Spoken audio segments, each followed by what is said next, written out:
and the kinds of goals. How big they are, what kind they are, affects you. And here's one of the important phrases of the evening. Your goals are affecting you, whatever they are.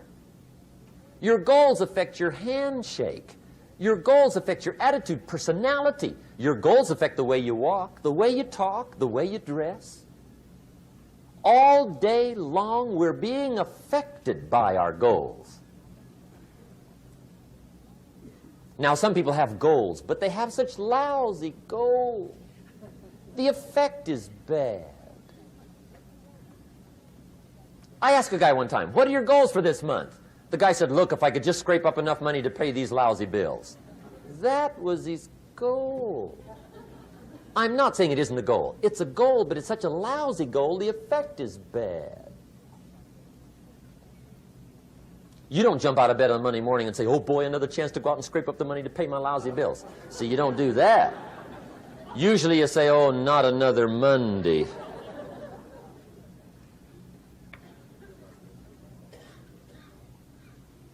And some people have so given up on life, they have joined the thank God it's Friday club.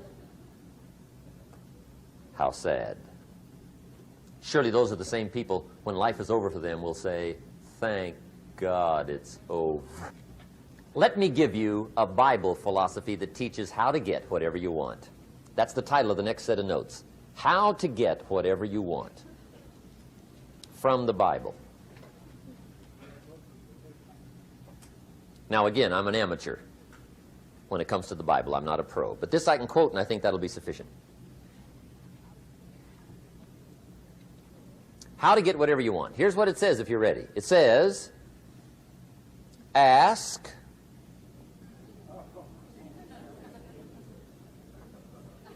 that's it. End of notes. Ask. If there's one art in life to learn extremely well, that's got to be one of them. The art of asking. What does ask mean? Ask means, what do you want? And the formula is staggering. It says ask and what? A guy ought to look into that.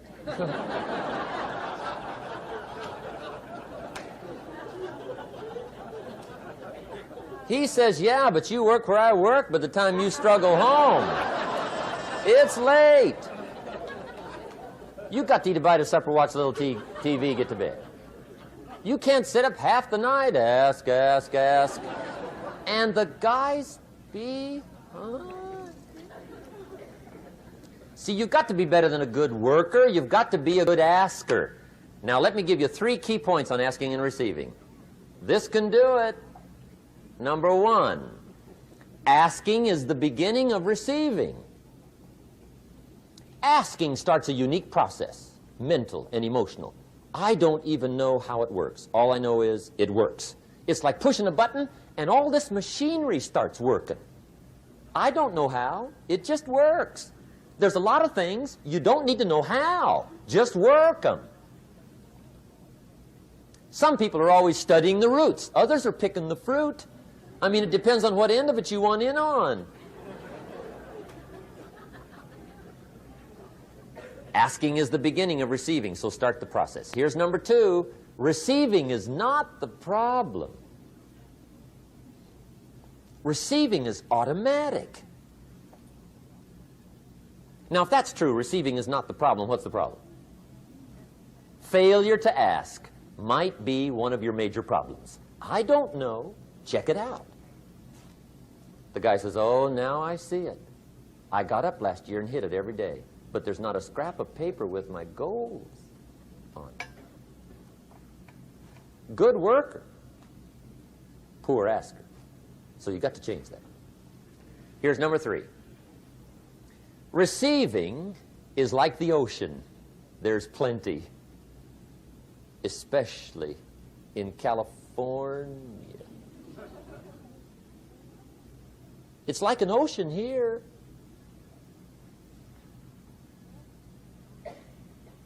Success is not in short supply. It isn't rationed, and you stepped up to the window and it was all gone. No, no, no. It's like an ocean here. Now, if that's true, what's the problem? Well, some people go to the ocean with a teaspoon. Have you got the picture? See, what you want to do in view of the size of the ocean is trade your teaspoon for at least a bucket, and you'll look better down at the ocean. Kids won't make fun of you, right? Okay. Now, there's two ways to ask, and we'll wrap up goal setting. Two ways. Here's number one. Ask with intelligence. It didn't say ask intelligently, but I'm sure it meant that. Don't mumble. You don't get anything by mumbling. Be clear. Be specific. Intelligent asking means how wide, how high, how soon, when, what size, what color, how much. Define what you want and describe what you want. That's powerful. In the weekend seminar we teach, goals become like a magnet. They pull you that direction. And the better you describe them, the more they pull.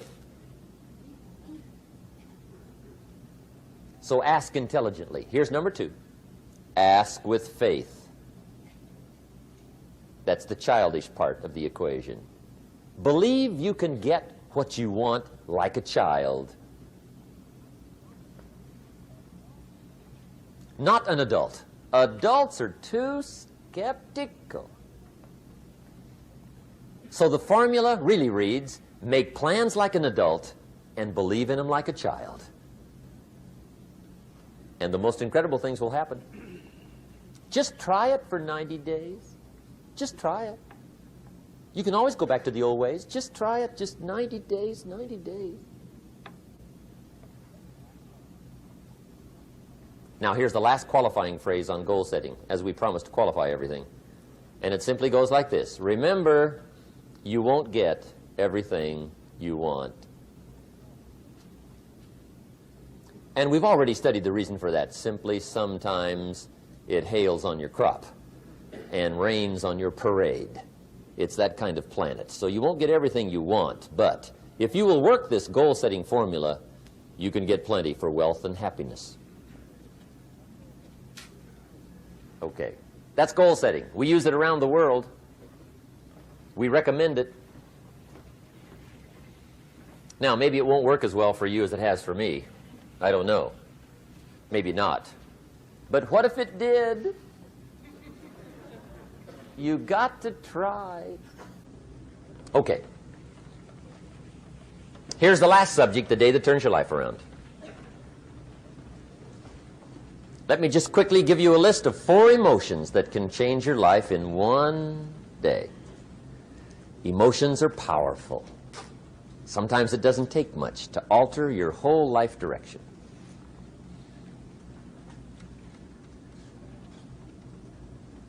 Okay, here they are. Number 1, disgust. Powerful emotion. Disgust says, I have had it. See, that could be the day. The day you can say, I've had it. And whether you've had it with something small or something major, the day you can say, I've had it, may not be the day it ends, but the day it begins. That's what I said when that little Girl Scout left my door when I'm 25. I give her the big lie, she leaves, I say, I don't want to live like this anymore. I've had it with lying and being broke. Powerful day. The man's finally had it with mediocrity. He's had it with being a loser. He's finally had it with those awful sick feelings inside, knowing his wife is at the grocery store looking at 2 cans of beans, one marked 37 cents, one marked 39 cents, and the guy sick inside knows his wife's going to buy the 37-cent can, and she doesn't even like the brand. Do you know why she's going to buy the 37-cent can? To save 2 cents. The guy sick inside finally says, I've had it. Being on my knees in the dust looking for pennies, we're not living like this any more. Could be the day that turns your life around. The day you can say, I've had it. He walks into his closet and rips everything in it to shreds and says, I've worn this embarrassing stuff for the last time. And not only will I never wear it again, no one else will ever wear it again. Commit an act that says, I've had it. Powerful. Here's the next one. Decision.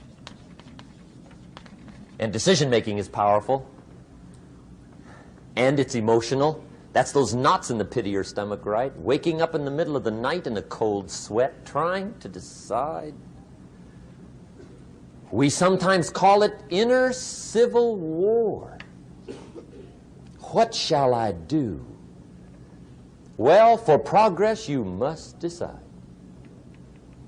The best advice I can give you came from a wealthy friend of mine who said, if it's easy, do it easy. If it's hard, do it hard. Just get it done. If you went home tonight and in the next few days cleaned up a whole list of decisions, that might furnish enough inspiration for the next 10 years. I found this out many times after you've decided. Getting on with it is easier than deciding. Sometimes decision is the toughest part. Here's the next emotion, desire, wanting to bad enough. And I don't know how to tell you to want to. That's something you've got to come up with. There's two things I know about desire. Number one, it comes from inside, not outside. You don't send off for it. Number two, I know desire can be triggered by something. Who knows what it might be? Sometimes desire waits and sleeps for something to happen. Maybe it's a book, maybe it's a song, maybe it's a sermon, maybe it's a lecture, a seminar, maybe it's the conversation of a friend, a happening, an event. Who knows? The best advice I can give you is what I give my staff. It goes like this: welcome every human experience. You never know which one is going to turn it all on. Even the bad experiences. Sometimes from the bitterest experience comes the greatest awakening. So let down the barriers, take down the walls. The same wall that keeps out disappointment keeps out happiness. Let life touch you. Don't let it kill you, but let it touch you. Here's the last one. This one's powerful. Resolve. Resolve says, I will. Two of the most powerful words in the language. I will. Benjamin Disraeli once said, nothing can resist a human will that will stake even its existence on the extent of its purpose. Shortly put, I'll do it or die. See, that's powerful. That could be the day that turns your life around. The world has a strange way of stepping aside when somebody says, I'll do it or die. The man says, I will climb the mountain. They've told me it's too high, it's too far, it's too rocky, it's too difficult, it's never been done before, but it's my mountain, I will climb it. Pretty soon you'll see me waving from the top. Or dead on the side, because I ain't coming back.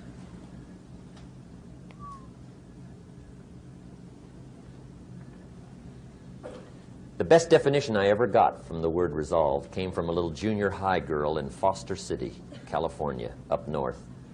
I'm talking to the junior high kids one day. I love to ask kids definitions. They come up with beauties. I got to the word resolve and I asked, who can tell me what resolve means?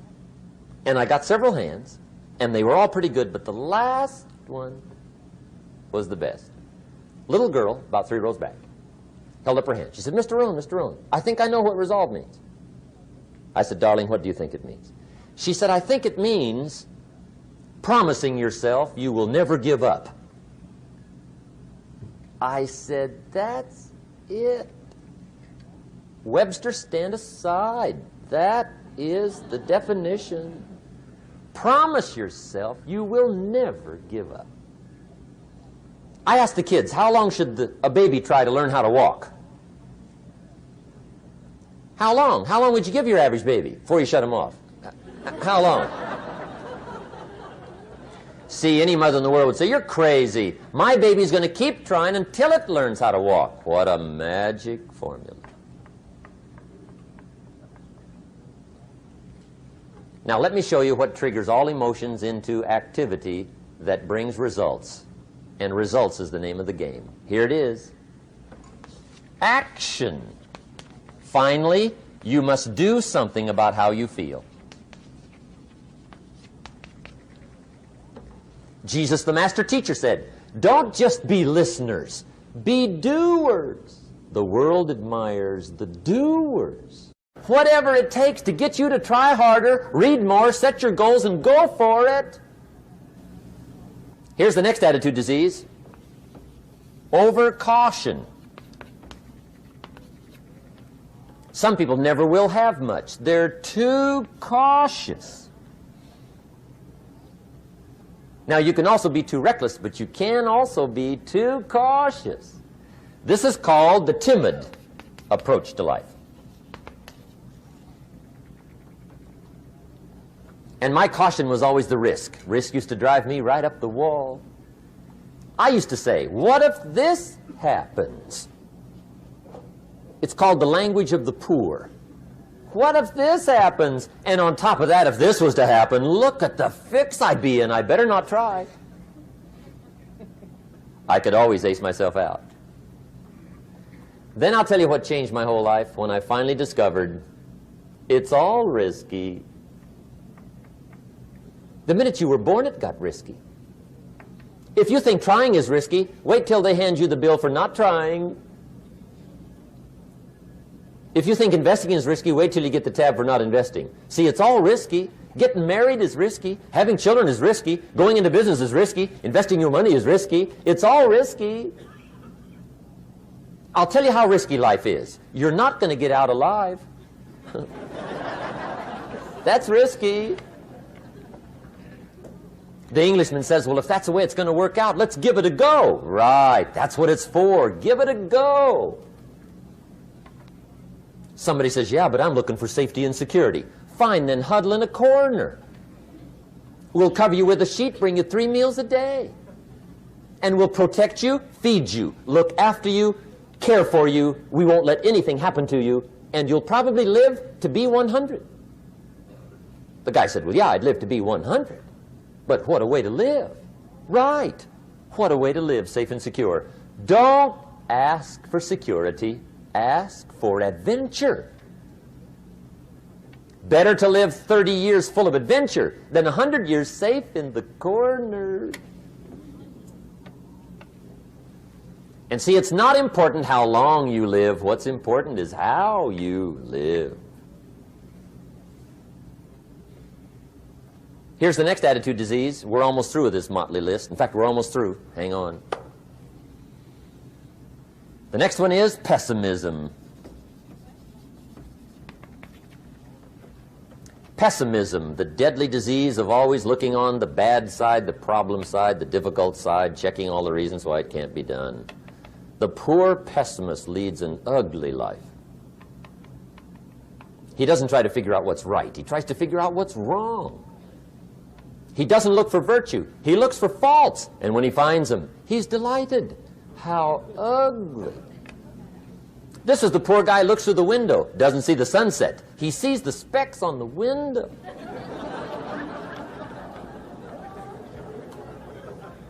And this is the poor guy, right, who rushes up, takes such leave of his senses. This guy rushes up and he says, I've got 5 good reasons why it won't work. He's so dumb he doesn't know all he needs 1. He's got 5.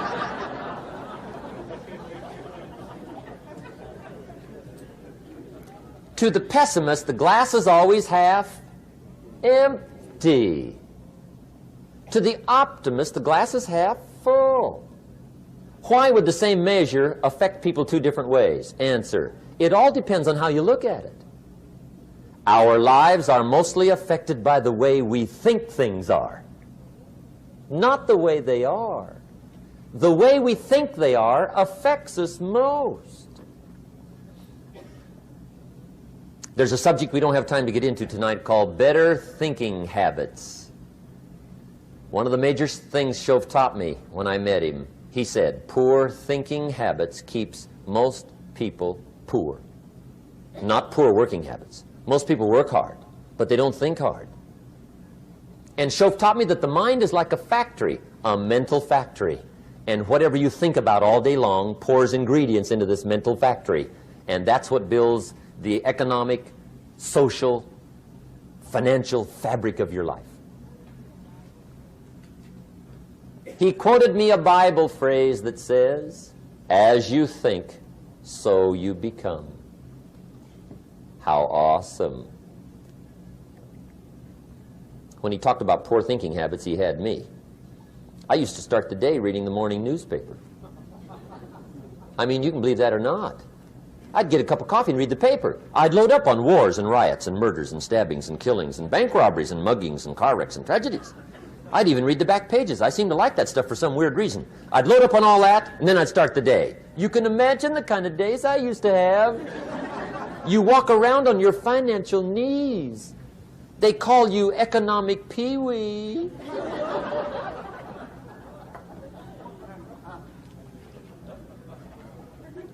The guy says, I want to be a great leader. Wonderful. The first thing we do is follow him to his house. When we get there, we walk in and check his library, number one. Somebody says, well, why check his library? The reason is because what a man reads pours massive ingredients into his mental factory, and the fabric of his life is built from those ingredients. You would not believe what some people have got in their house to read. You would not believe. One of the best dressed up words I know for a lot of it is trash. Can you imagine dumping a barrel of trash into this mental factory every day and coming out with a rich, dynamic, positive life? It can't be done. You might as well try making a cake with cement. The kids back in Danbury, Connecticut, high school, they're asking me questions one day. I'm talking to the kids. Kids got good questions these days. One of them said to me, Mr. Rohn, how do you build the good life? I said, it's simple. It's not easy, but it's simple. Here's how you build anything. Select the right ingredients, keep out the wrong ingredients, and it starts with thought. Everything starts with thought. So you must be wise and careful what you think about, because that starts everything. You got to be wise and careful. I asked the kids, what would happen if somebody dropped sugar in my coffee? They said, well, you'd be okay. I said, what if somebody dropped strychnine in my coffee? They said, well, you'd be dead. I said, correct. Lesson one. Life is both sugar and strychnine. You gotta be careful. I said, what if my worst enemy drops in the sugar? They said, will you be okay? I said, what if my best friend, even by accident, drops in the strychnine? They said, well, you'd be dead. I said, correct. Lesson two. Watch your coffee.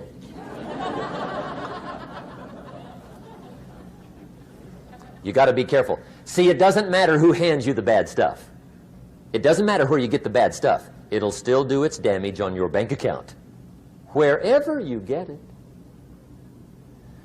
Mr. Shoaff gave me one of the greatest phrases when I first met him when he said, Jim, every day stand guard at the door of your mind.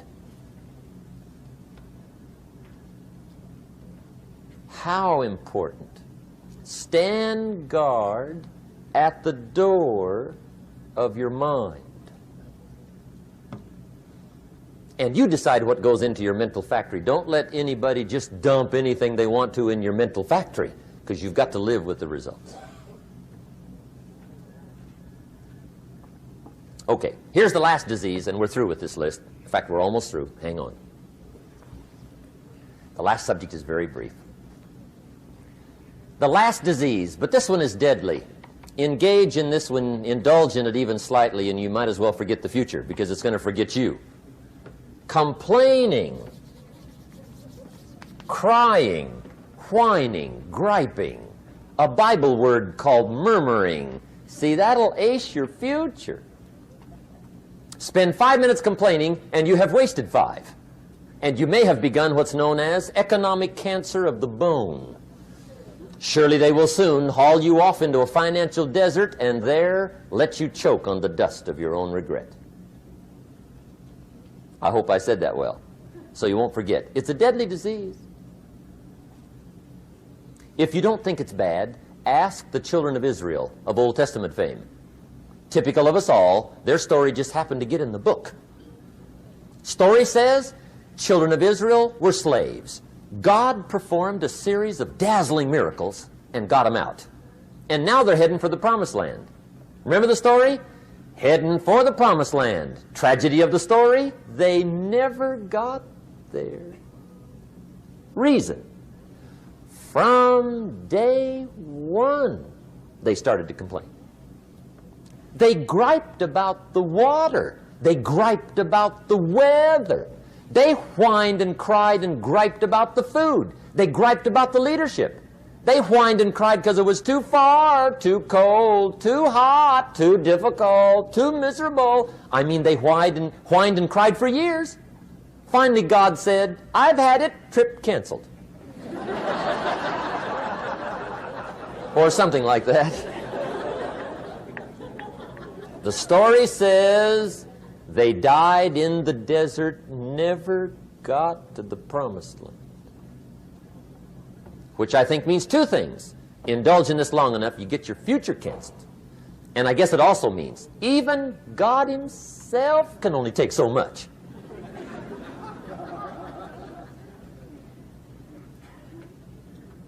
Okay.